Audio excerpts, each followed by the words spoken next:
అందరికీ నమస్కారం. జాతకాలకు సంబంధించి కానీ, లేకపోతే వాస్తుకు సంబంధించి కానీ, లేకపోతే అతీంద్రియ శక్తుల గురించి కానీ చాలామందికి రకరకాల అనుభవాలు ఉంటాయి. మరి ఈ విషయంలో మన దగ్గరికి ఒక లెక్చరర్ వచ్చారు. ఆయన మరి ఇంజనీరింగ్ కాలేజీలో సివిల్ ఇంజనీర్గా సివిల్ ఇంజనీరింగ్ స్టూడెంట్స్కి ఆయన చెప్తూ ఉంటారు. మరి ఆయనకి సంబంధించినంత వరకు ఈ అనుభవాలు ఏమైనా ఉన్నాయో కనుక్కుందాం. ఆయన పేరు శంకర్ మధుబాబు గారు. ఈరోజు మన అతిథి ఆయనే. నమస్కారం మధుబాబు గారు. నమస్తే అండి. సార్, మీకు ఆస్ట్రాలజీ సంబంధించిన పరిజ్ఞానం ఉందని తెలిసి నేను మన స్టూడియోకి పిలిపించాను. మీరు అటువైపు ఎందుకు వెళ్ళారు? ఒక లెక్చరర్గా ఉన్నారు. ఎప్పుడు వెళ్ళారు? ఎలా వెళ్ళారు? నేను బేసికల్లీ ఇంజనీరింగే చదువుకున్నానండి. ఫస్ట్ నుంచి మా ఫ్యామిలీ సైడ్ కానీ ఎక్కడ కూడా ఎవరు ఈ జ్యోతిషానికి రిలేటెడ్గా ఎవరు లేరు. కాకపోతే ఈ ఇంట్యూషన్ అనే కాన్సెప్ట్ ఉంటుంది కదండి, అది చిన్నప్పటి నుంచి నాకు ఇన్ సమ్మాది అదర్ వే నా లైఫ్ అంతా కూడా ఒక ప్యాటర్న్స్లో జరగడం కానీ, ఒక సైకిల్స్లో జరగడం కానీ అలా అనిపిస్తూ వచ్చేదన్నమాట.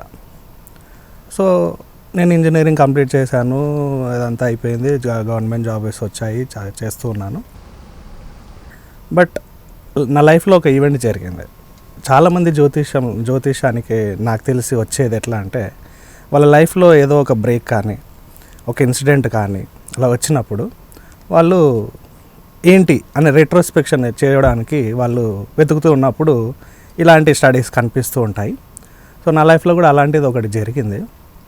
నేను పిహెచ్డి చేయడానికి నా వృత్తిరీత్యా నేను లీవ్ తీసుకొని నేను న్యూజిలాండ్ వెళ్ళాల్సి వచ్చింది. న్యూజిలాండ్కి వెళ్ళాను, పిహెచ్డి కోసం ఎన్రోల్ అయ్యాను. ఇక్కడంతా ప్రాసెస్ కంప్లీట్ చేసుకొని మా డిపార్ట్మెంట్ నుంచి పర్మిషన్ తీసుకొని అంతా న్యూజిలాండ్కి వెళ్ళాను. సో నేను న్యూజిలాండ్ వెళ్ళాను, పిహెచ్డి చేస్తున్నాను. ఒక 6 months అయ్యాక నాకు స్టమక్ ఇష్యూస్ రావడం జరిగింది. సో కొంచెం హెల్త్ పాడయ్యాక నేను ఒక 1 month గ్యాప్ తీసుకొని మళ్ళీ ఇండియాకి వచ్చాను. కొంచెం ట్రీట్మెంట్ తీసుకున్నాను. ఒక 2 months దాకా మళ్ళీ వెళ్ళాను. మళ్ళీ 2 monthsకి బాగానే ఉన్నాను. దాని తర్వాత మళ్ళీ ప్రాబ్లం రావడం స్టార్ట్ అయింది. ఈసారి రిస్క్ తీసుకోవద్దని చెప్పేసి నేను ఇండియాకి వచ్చాను, ట్రీట్మెంట్ తీసుకున్నాను. అండ్ డాక్టర్స్ రికమెండేషన్ వల్ల ఇంకొద్దు, స్ట్రెస్ తీసుకోవద్దు, నువ్వు బాగాలేదు హెల్త్ అని అంటే ఇంకా నేను కాల్ ఆఫ్ చేసేసాను, వదిలేసాను. సో 6 months అలా నేను ఒక రెస్ట్ తీసుకోవాల్సి వచ్చింది. అప్పుడు ఎందుకు నా లైఫ్ ఇలా జరిగింది, ఎందుకు ఇలా నాకు జరిగింది? సో ఫస్ట్ నుంచి కూడా నాకు ఏమి హెల్త్ ఇష్యూస్ లేవు కంప్లీట్గా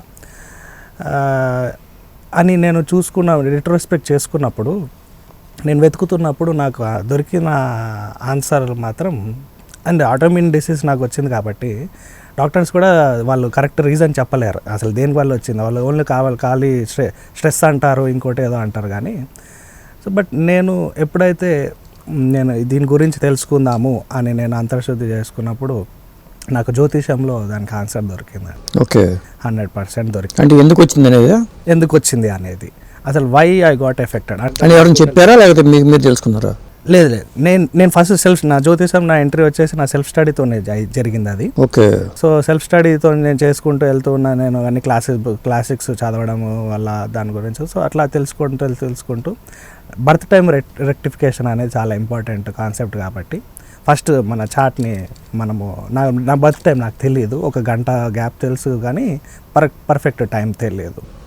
నా చార్ట్ని నేను రెక్టిఫై చేసుకొని అంతా కరెక్ట్ చేసుకొని నిమిషాల వరకు తీసుకొని వచ్చి నేను చూస్తే ఎగ్జాక్ట్లీ నాకు ఎక్కడ ప్రాబ్లం రావాలి, ఏ దశలో రావాలి, ఏ ఏజ్లో రావాలి, ఏ టైంలో రావాలి, నాకు అది దాంట్లో దొరికిందండి ఈ ఆన్సర్. సో ఇది కదా మన నాలెడ్జ్, మనకు కావాల్సిన నాలెడ్జ్. నాకు టెక్నికల్ నాలెడ్జ్ ఏది కూడా నేను చదివినప్పుడు నాకు ఇంత ఎంజాయ్ చేస్తూ చదివిన సబ్జెక్ట్లా నాకు అనిపించలేదు నేను జ్యోతిషం చదివినప్పుడు.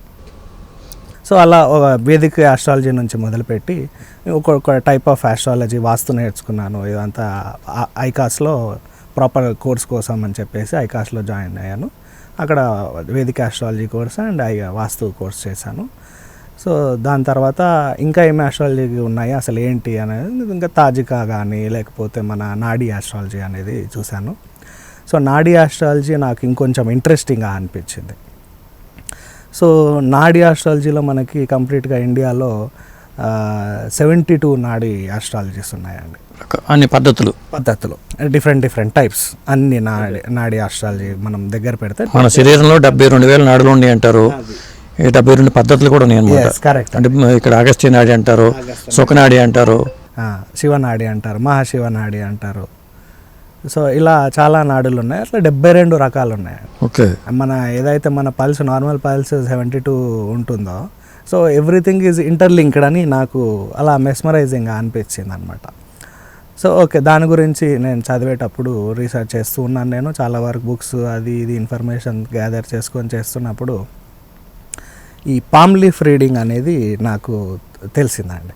వైదీశ్వరన్ కోయిల్లో అసలు బేసిక్గా అసలు అక్కడ వచ్చినాయి కొన్ని తాళపత్ర గ్రంథాలు. దీని హిస్టరీని అసలు ఏంటి అని చూస్తే వెనక్కి సమ్ బ్రిటిష్ టైంలో తంజావూరు మన ప్లేస్ బృహదీశ్వర టెంపుల్ ఉన్న ప్లేస్లో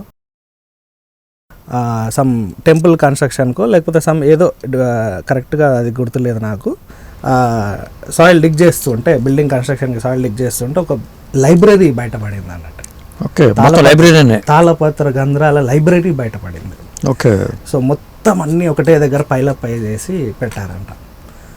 అప్పుడు వాళ్ళకి అసలు వాటి గురించి ఏం తెలియదు, వాళ్ళకి ఏది మన బ్రిటిషర్స్కి ఏం ఐడియా లేదు. సో వాళ్ళు ఏం చేశారంట అంటే ఆ లైబ్రరీని అంతా కూడా ఆ మెటీరియల్ అంతా కూడా ఓపెన్ ఆక్షన్లో పెట్టారట. ఆల్రెడీ దాని మీద వర్క్ చేసే ఫ్యామిలీస్ కొన్ని ఉన్నాయి తంజావూరులో, ఓకే, తమిళ్ ఫ్యామిలీస్. సో వాళ్ళకి అది ఒక పెద్ద నిధిలాగా అనిపించి కొన్ని ఫ్యామిలీస్ అవి తీసుకున్నాయట. సో తీసుకుని ఆ తాళపత్రాలు కొన్ని డ్యామేజ్ అయిపోయాయి, కొన్ని దొరికాయి. వీళ్ళ ఇప్పుడు దొరికినంత వరకే మన దగ్గర ఉన్నాయి. సో ఆ తాళపత్ర గ్రంథాలని వీళ్ళు క్యాప్చర్ చేసుకొని అదే పరంపరలో కొంతమంది చాలామంది ఇప్పుడు మీకు ఎక్కడ చూసినా కూడా నాడి పామ్ లీఫ్ రీడింగ్ అంటే అవును మీకు వాళ్ళకి సంబంధించిన వాళ్ళే, ఆ ఫ్యామిలీకి సంబంధించిన వాళ్ళే ఉంటున్నారు. సో అలా నేను అది ఏంటి అసలు దాని గురించి తెలుసుకుందామని అది కూడా చూస్తూ ఉన్నాను అనమాట. సో రీసెర్చ్లో అలా ఇలా నేను చాలా మెటీరియల్ చూస్తున్నాను. వైదీశ్వరం కోయిల్ నేను వెళ్ళలేదు, నేను వెళ్దామని అనుకుంటున్నాను ఫ్యూచర్లో. బట్ వాళ్ళు ఏమైపోయారంటే ఉంటూ లాస్ట్ 100 yearsలో వాళ్ళు చాలామంది స్ప్రెడ్ అయిపోయారు ఆల్ ఓవర్ ఇండియా. ఇప్పుడు ఇండియా కాదండి, వరల్డ్లో ఉన్నారు. జపాన్లో ఉన్నారు, యూరోప్లో ఉన్నారు, అమెరికాలో ఉన్నారు, చాలామంది మీకు నాడీ రీడర్స్ కన్నారు. సో వాళ్ళని నాడీ రీడర్స్ అంటారు. అవును, yeah. So just palm leaf readers వాళ్ళు. నాడీ astrology is different, palm leaf reading is different. So నాడీ లీఫ్లో నాడీ ఆస్ట్రాలజీ ఇప్పుడు ఈ దీంట్లో మనకున్నాయి 2 రకాలు ఉన్నాయండి, జీవనాడి అజీవనాడి అని చెప్పేసి. జీవనాడి వచ్చేసి మీకు ప్రశ్న ఆస్ట్రాలజీకి రిలేటెడ్గా ఉంటుంది. అజీవనాడి వచ్చేసి ఇప్పుడు మన పామ్ లీఫ్ రీడింగ్కి మనకి దానికి సంబంధించింది అజీవనాడి అనమాట. సో నేను చదివేటప్పుడు కానీ దాని గురించి తెలుసుకునేటప్పుడు నాకు చాలా ఇంట్రెస్టింగ్ ఉంది. అసలు ఇది చూపించుకున్న వాళ్ళు ఎవరున్నారు, చూపించుకున్న వాళ్ళు ఒకవేళ చూపించుకున్నాక వాళ్ళకి ఎంతవరకు కరెక్ట్గా జరిగింది, అసలు వాళ్ళు ఎలా చెప్తున్నారు ఏంటి అని అంటే ఆ లిపి వచ్చేసి చాలా ఓల్డ్ తమిళ్ లాంగ్వేజ్ అంటే ప్రస్తుతం ఉండే తమిళ్ లాంగ్వేజ్ కాదు అది. సో అది వాళ్ళు ఎంత గుట్టుగా అంటే ఆ పరంపరలో వచ్చిందంటే ఓన్లీ వాళ్ళకే అది చెప్పడము ప్రాక్టీస్ చేయించడము అనేది వచ్చింది. సో బయటకి చాలామందికి తెలియని వాళ్ళ ఆ నాలెడ్జ్ని. సో నేను కొన్ని పామ్ లీఫ్స్ చూసినప్పుడు దాంట్లో కొన్ని ప్యాటర్న్స్ ఉన్నాయి. ఏది మన తంబ్ ఇంప్రెషన్ ప్యాటర్న్స్ ఉంటాయి అన్నమాట. సో మన తంబ్ ఇంప్రెషన్ కూడా కొన్ని ప్యాటర్న్స్తో కూడుకొని ఉంటుంది. సో వాళ్ళు ఏం చేస్తారంటే ఇనిషియల్గా మీరు ఏ పామ్ లీఫ్ రీడింగ్ దగ్గరికి వెళ్ళినా మగవాళ్ళకైతే రైట్ తంబ్ అడుగుతారు, ఆడవాళ్ళకైతే లెఫ్ట్ తంబ్ అడుగుతారు. మీరు జస్ట్ ఆ తంబ్ ఇంప్రెషన్ ఇస్తే వాళ్ళ దగ్గర ఉన్న క్యాటలాగ్, దాన్ని క్యాటలాగ్ అంటారు. ఆ క్యాటలాగ్ వీళ్ళు ఏం చేశారంటే దాన్ని మల్టిప్లిసిటీ చేసి చాలామంది వాళ్ళు చాలా ప్లేస్లో పెట్టుకున్నారు. సో ఇది తీసుకెళ్ళి ఆ ప్యాటర్న్ని బట్టి మీ లీఫ్ దొరికిందా లేదా, ఫస్ట్ ఏ క్యాటలాగ్లో ఉంది మీ లీఫ్ అని అది ఆ బండిల్ తీస్తారు. తీసి మీకు కొన్ని ప్రశ్నలు వేస్తారు వాళ్ళు. ఎట్లా అంటే మీరు మీ గురించి ఇంకేం అడగరు, మీ డీటెయిల్స్ వాళ్ళు ఏం అడగరు. జస్ట్ మీ పేరులో ఇన్ని అక్షరాలు ఉన్నాయా, మీ పేరు ఒక 4 అక్షరాలు చెప్పి ఈ అక్షరంలో ఏదన్నా ఒక అక్షరంతో స్టార్ట్ అవుతుందా, మీరు నెలలో 15 రోజుల్లో పుట్టారా, ఫస్ట్ 15 రోజుల్లో పుట్టారా, తర్వాత 15 రోజుల్లో పుట్టారా చెప్పినప్పుడు ఇంకోటి పట్టుకొస్తారు బండిలో అంతే. ఎస్ మనకు అది మ్యాచ్ అవ్వకపోతే ఆ లీఫ్ తీసేస్తారు.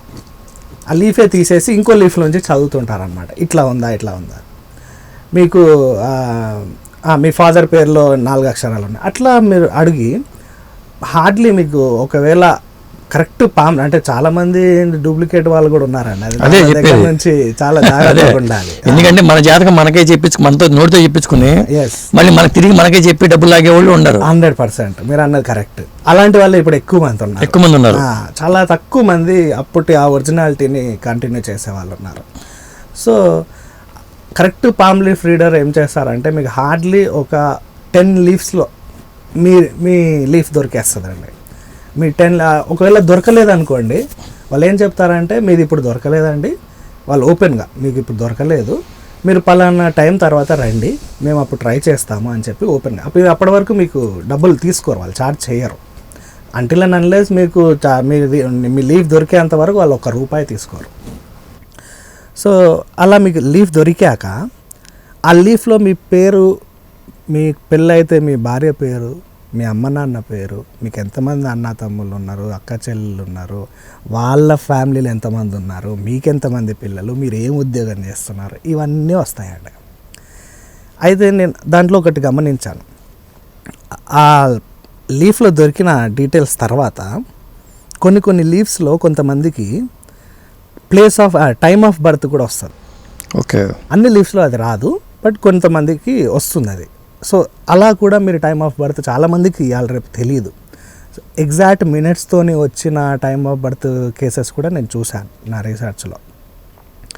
సో అలా టైమ్ ఆఫ్ బర్త్ వచ్చాక వాళ్ళు ఇమీడియట్గా ఏం చేస్తారంటే టైమ్ ఆఫ్ బర్త్ బట్టి పంచాంగం, వాళ్ళ తమిళ పంచాంగం తీసుకొని వాళ్ళు చార్ట్ని ప్రిపేర్ చేస్తారు. ప్రిపేర్ చేసిన తర్వాత ఈ చార్ట్ని అండ్ ఆ లీఫ్ని పట్టుకొని మీకు కావాల్సిన ప్రిడిక్షన్ మీకు వాళ్ళు చేస్తూ ఉంటారనమాట. సో ఇది జనరల్ ప్రాసెస్ నాడీలో పామ్ రీడింగ్లో జరిగేది.